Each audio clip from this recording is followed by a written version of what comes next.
Dr. Kobna Donko, uh, what role did you play when it came to this specific agreement? Well, as the minister responsible for the sector, indeed the cabinet minister responsible for the sector, I had a responsibility to ensure the end of load shedding. Load shedding arose out of generation inadequacy, so we needed added generation to, at the minimum, create an equilibrium. But more than create an equilibrium, we also needed sufficient power for the projected growth in the economy. And therefore, yes, I led the negotiation of this particular contract. The minister always takes responsibility. Yes, you form a technical committee. The technical committee comprises people from the Ministry of Power, from ECG, from VRA, from Ministry of Finance, and the Attorney General's Department. But the sector minister takes absolute responsibility because they report to you. Yes, we did that. And we negotiated an agreement that had the lowest tariff of all the emergency power agreements. We negotiated an agreement that had the shortest duration of 4 years of all the emergency power agreements. And we negotiated an agreement that did not need any government of Ghana financial security.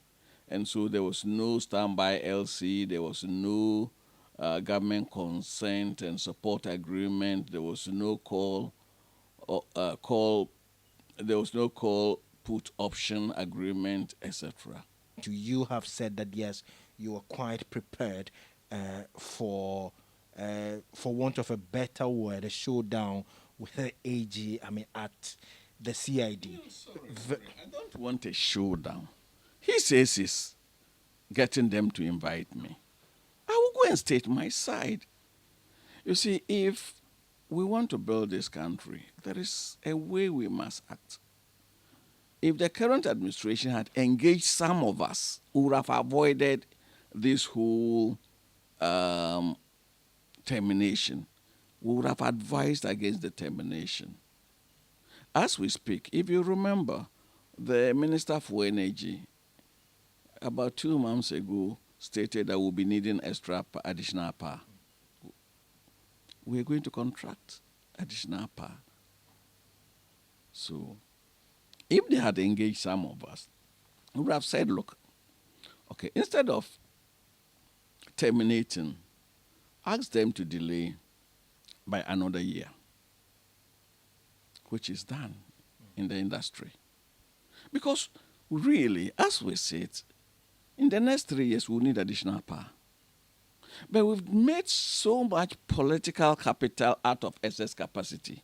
So when we come back to Ghanaians that we need to contract additional power, it looks like double talk. So you actually don't see the need for the termination actually at all. No, the termination ought not to have taken place, one.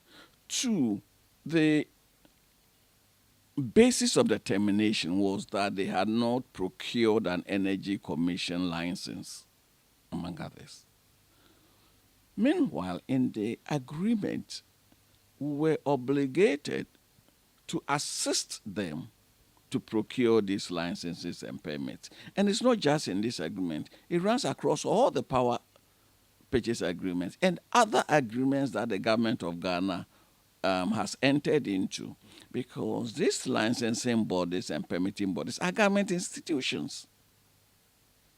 So it runs across. Do you foresee that you and then the past administration officials may be going through a tussle, either legally, for some of these contracts that you have entered into because of a review that the current administration is seeking for those power deals? If they want, they should take out Ameri, they should take out AXA, they should take out CalPower, they should take out Power, and see if this country will not be in a worse situation than it was in 2015. They have absolutely no moral right whatsoever to take these uh, capacity adding generations that you have mentioned and to do a review, not for anything at all. It's always in the bosom of any contracting party to do a review. That there is nothing wrong with doing a review, but you do a review with a clear intention of probably improving your terms, or the operating environment might have changed, and therefore you want a review to reflect the new realism. There's absolutely nothing wrong with that. But when you personalize that, if you listen to Honorable Ajakun's interview, he said he did not terminate. He was acting upon the instructions of cabinet. He was only to implement a cabinet directive. And I accept that position.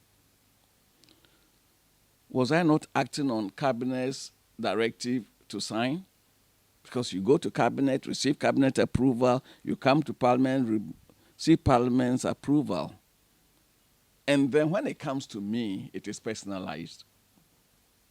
You feel you've been witch hunted? I believe the Attorney General probably has not been properly briefed or does not understand the sector, and therefore is behaving like a foot soldier, a political foot soldier. The current Attorney General, Absolutely. he's behaving like a foot soldier. A political foot soldier. I'll give you an example. If you listen to his interview today, when my colleague, Honorable Jinapo, said the attorney, what advice the Attorney General gave the Ministry of Energy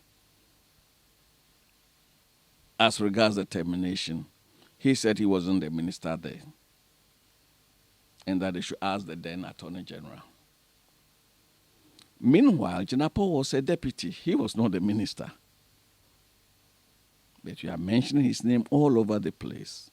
So you think that his lack of understanding of the sector, if I have to use that advisedly, may be accounting for this? You think he doesn't? He's the Attorney General, the chief legal advisor to the government of the Republic of Ghana. He understands all this.